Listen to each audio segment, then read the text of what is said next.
Hello বন্ধুরা, আশা করি সবাই ভালো আছেন। গত ভিডিওতে আপনারা দেখেছেন কিভাবে আমরা কিস্তং পাহাড় থেকে মেঘ এবং বৃষ্টির ভিতরে পাহাড়ের সৌন্দর্য উপভোগ করতে করতে খ্যামচাং পাড়ায় আসি। ভিডিওটি না দেখে থাকলে ডিসক্রিপশনে লিংক দেওয়া আছে, দেখে নেবেন।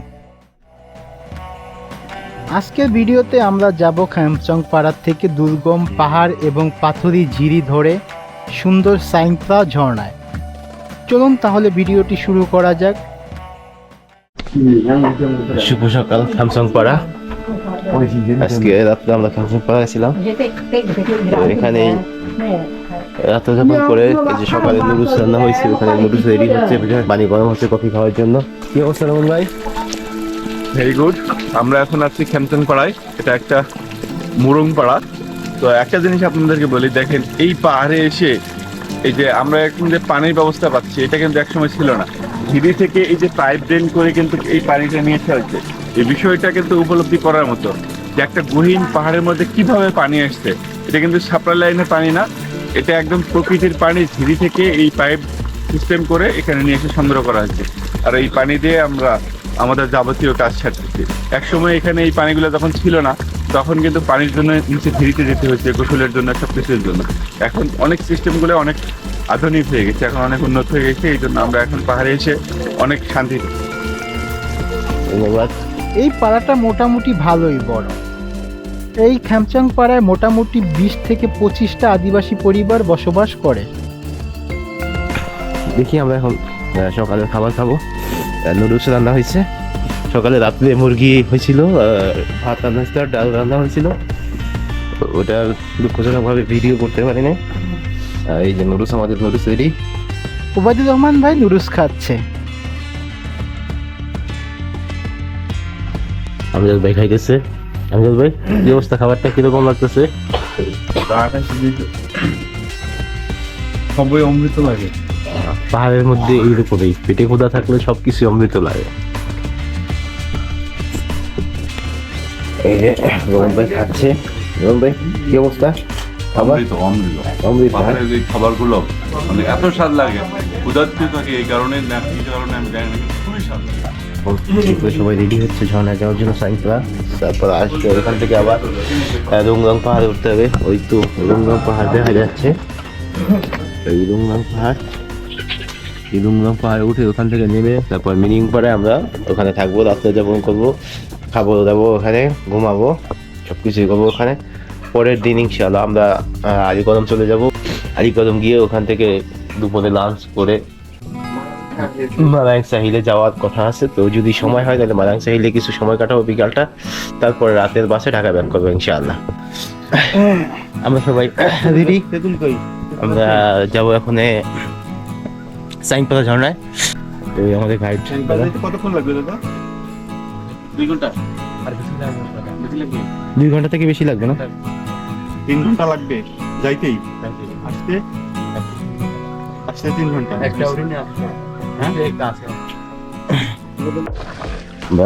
বের হচ্ছি পাহাড় থেকে।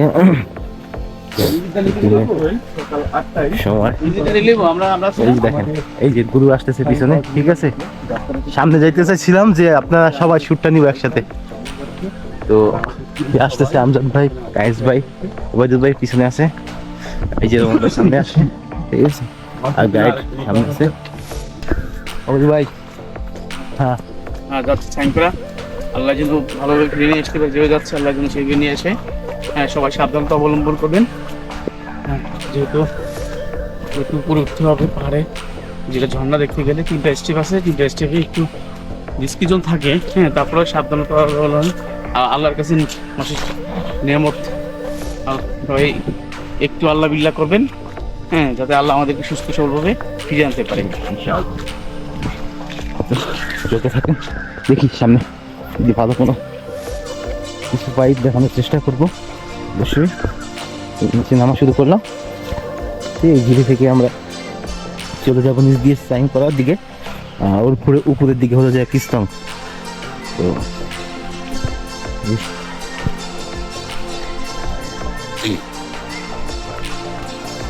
আর এদিক দিয়ে একটু সামনে গিয়ে উপরে উঠে গেলেই কিস্তং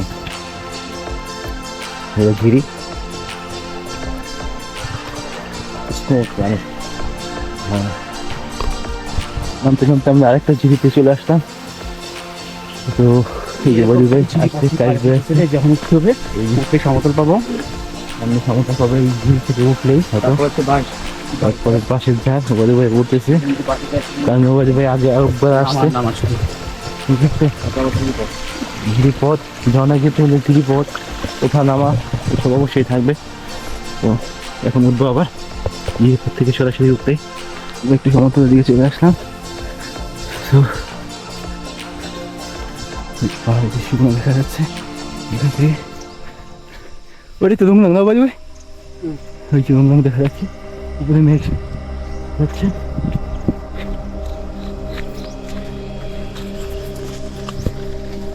আমরা ঝিরি থেকে কিছুটা উপরে আসতেই এই অপরূপ সুন্দর পাহাড়ি দৃশ্য দেখতে পেলাম। ঝুম চাষ করে আসলে ঝুমগুলো দেখা যাচ্ছে, অনেকে ধান চাষ করে, বিভিন্ন রকমের ফসল এখানে চাষ করে জমে। তো এই হলো পাহাড়ের দৃশ্য। আমরা একটু নিচে নামতেছি। সত্যি বলতে এমন দৃশ্য দেখতেই পাহাড় প্রেমীরা পাহাড়ে আসে।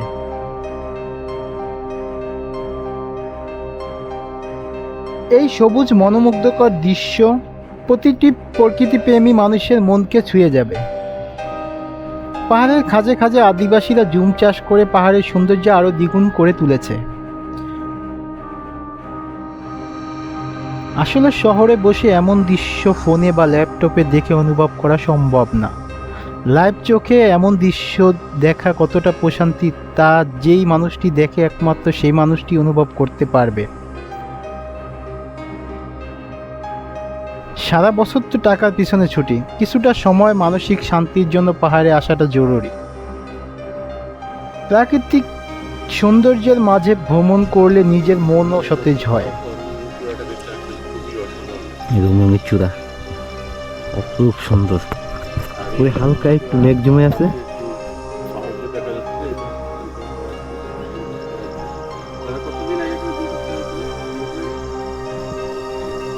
হ্যামচংপাড়া থেকে নামতে এটা হলো 3 নাম্বার ঝিরি, সাইনপাড়ার দিকে 3 নাম্বার ঝিরি পা হলাম।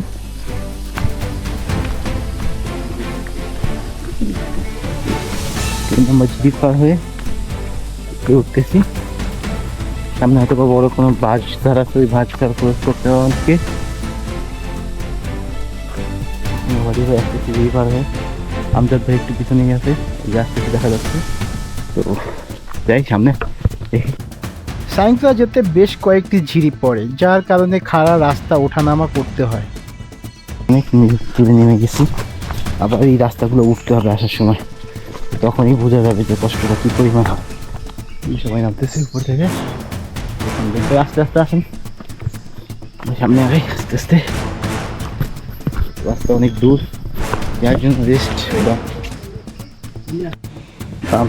নামতেছি এরকম খারাপ রাস্তা, নামাটা খুবই দুষ্কর, যা বাসায় প্রকাশ করা যাবে না। পিছনে বলে আসতেছি ভাই, সাবধান কিন্তু যাই সামনের দিকে দেখি আরো কি ভয়ঙ্কর অপেক্ষা করতেছে। সাইন করে যেতে বিশাল একটা বাসের ঝাড়, দেখি একটু সামনে বাসের ঝাড় দেখি কতটা ভয়ঙ্কর বাসের ঝাড়। আসেন আসেন আসেন আসেন। কায়েস ভাই আছে পিছনে, ওবায়দুল ভাই, তারপরে আমজাদ ভাই, সবাই বাসের ঝাড়। মনে হয় যে অন্ধকার চলে আসে, আসলে এখন কিন্তু সকাল মূলত, কিন্তু বাসের ঝাড়ে থাকার কারণে মনে হয় যে অন্ধকার হয়েছে, সন্ধ্যা হয়েছে এই অবস্থা। তো এই যে ওবায়দুল ভাই চলে আসছে, জানতাম। আমজাদ ভাই নামেন না কা?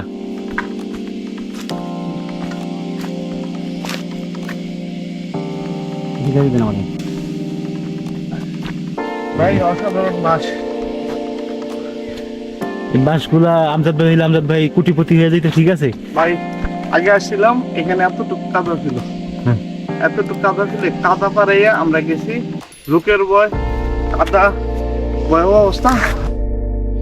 বিশাল এই বাঁশবাগান দিয়ে আমরা নিচে নামতে থাকি। আবার আসার সময় উঠতে হবে।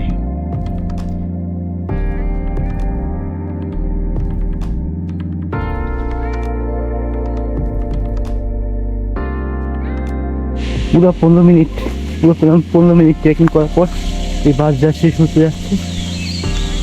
15 মিনিটের মতো বেশি হবে, নামছি নিচের দিকে, তারপরে এই বাস যা শেষ করো। এখন আবার জঙ্গল, এই জঙ্গলগুলো ক্রস করতে হবে।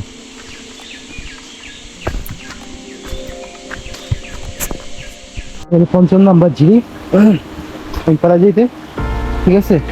আর একটা ঝিরি পিছনে রেখে এসছি। তো এই ঝিরিগুলাই আসলে একটু ঠান্ডা, অনেক ভালো লাগে জঙ্গলের ভিতরে যেতে হলে।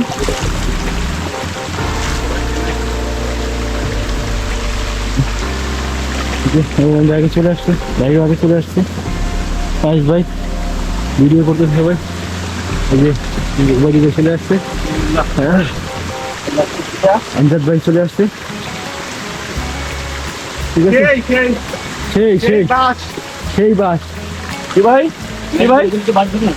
আনন্দ ভাই কি হয়েছে? সেই বাস ভাই, সেই বাস পাহাড়ের বাস খাওয়াইছেন? বুঝলি নাই, পাহাড়ের বাস খাওয়াইছেন? না খাওয়াবো আপনাদের, আমারে খাওয়াইবেন। আপনাদেরকে আমারে তো একটা বাস দিছেনি আপনি। এই যে আমি একটা বাস, আনন্দ ভাইয়ের একটা বাস। ঝিরিতে একটু রেস্ট নিয়ে আবার আমরা সম্পূর্ণ পাথরের রাস্তা ধরে উপরে উঠতে থাকি। পাথরের রাস্তা ট্রেকিং করা খুবই বিপজ্জনক, কোনো রকম একটু ভুল করলেই ঘটে যেতে পারে দুর্ঘটনা। তাই খুব সাবধানতার সাথে আমরা উপরে উঠতে থাকি। সবাই এখানে ঝর্ণার খুব কাছে চলে আসছি, শব্দ পাওয়া যাচ্ছে, ঠিক আছে। এটা হলো প্রথম স্টেজ, ওই দেখা যাচ্ছে পানি হালকা ঝরতেছে। তো চলো আস্তে আস্তে যাই, মোটামুটি কাছাকাছি চলে আসছি আমরা, খুব কাছাকাছি চলে আসছি ঝর্ণা। তো এখানে দেখা যাচ্ছে ঝর্ণা, চলো দেখাচ্ছি ঝর্ণা।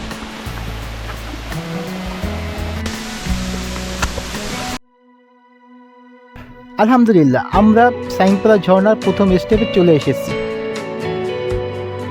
আমরা এখানে কিছু সময় কাটিয়ে পরের স্টেপে উঠবো ইনশাআল্লাহ।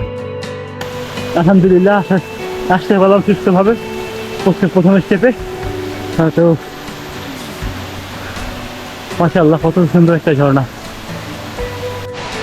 চলে এসলাম ঝর্ণায়, ওই ঝর্ণায় সাইনপাড়া অসাধারণ একটা ঝর্ণা।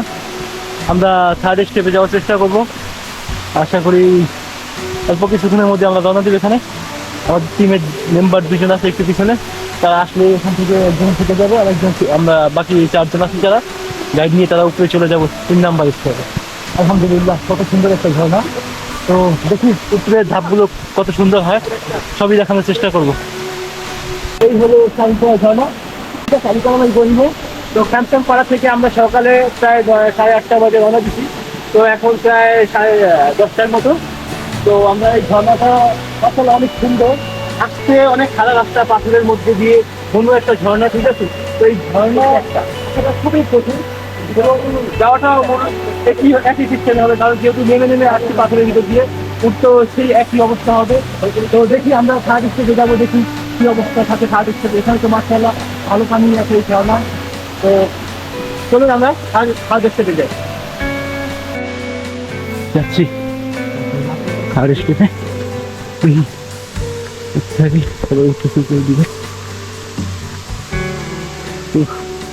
আমরা এখন শেষের স্টেপে যাচ্ছি।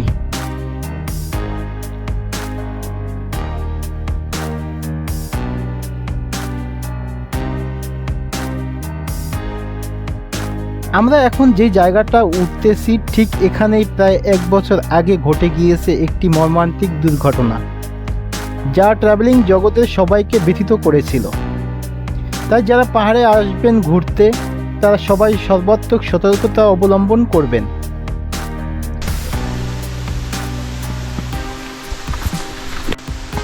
দেখা যাচ্ছে জঙ্গলের যদি যেতে থাকি, দেখি কি অবস্থা। রাস্তায় লাখ করে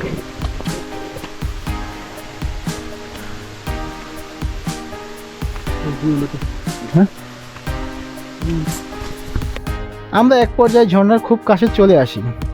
চলে আসলাম, খুব ঝর্ণাটা অনেক উঁচু, পুরোই মাথা নষ্ট করা বিশাল ঝর্ণা। তো চলুন আস্তে আস্তে ঝর্ণার কাছে। তো এখানে প্রায় 3 জনই, আমাদের সাথে 5 জন, 3 নম্বর 2-3 জনই আগে একবার আসছে, আর আমি দুমন থেকে প্রথম আসছি। তো কষ্ট হয়, আর আসলে কষ্ট হয়, এই জন্য আর দিব না। তো 2 দিন পর সেকেন্ড ডে তারা আসতেছে। আমার তো একবার জায়গায় দ্বিতীয়বার আসাটাই কঠিন মনে হবে, দ্বিতীয়বার আসার চিন্তা মাথায় আসে না। তো দেখি পরেরটা পরে দেখা যাবে, কারণ পাহাড়ে আসলে এমনিতেই প্রথম অবস্থায় একটু যখন আসি তখন মনে হয় যে আর আসবো না, অনেক কষ্ট পরিশ্রম, কিন্তু পরবর্তীতে আবার এই পাহাড় এটা নিয়ে আসে। যাই হোক, দেখেন সেই দানবীয় ঝর্ণাটি, মাশাআল্লাহ অপরূপ সুন্দর এই সাইংপ্রা ঝর্ণাটি।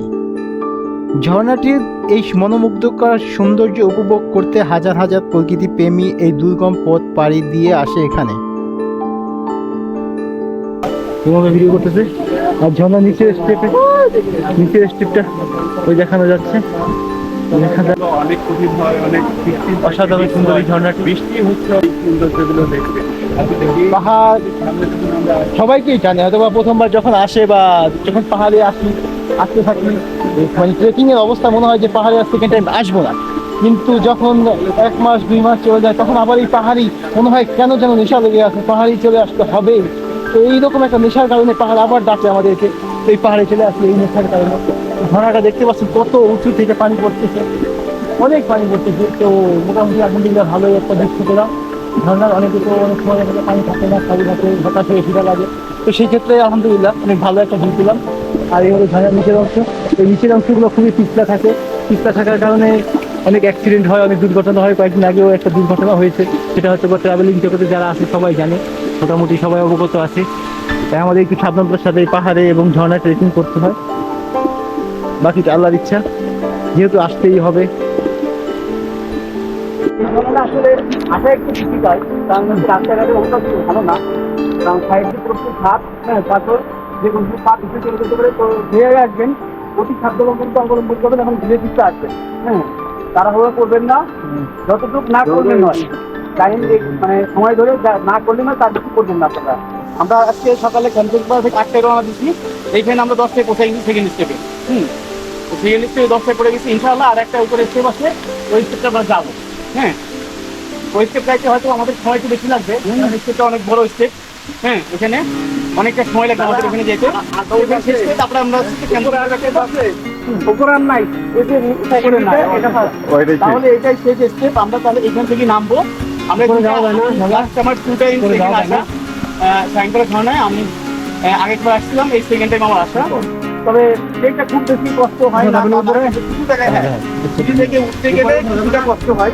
সেই কষ্টটা হচ্ছে যে স্টেপগুলো অনেক বড় বড় স্টেপ, যেহেতু পাথরের রাস্তা করেছি, ঝর্ণার রাস্তাগুলো সব পাথর হয়ে থাকে, পাথরের বেশ করে রাস্তাগুলো, কারণ মাটির আবার থাকে না। মাটি না থাকলে একটু সুবিধা আছে, পিচ্ছিলের পরিমাণটা কম এবং রাস্তাটা পিচ্ছিল না, তেমন পিচ্ছিল না। যদি ওইভাবে বৃষ্টি হতো বা লোকজনের সমাগম না থাকতো তাহলে হয়তো বা মানে পিচ্ছিল হওয়ার সম্ভাবনা ছিল।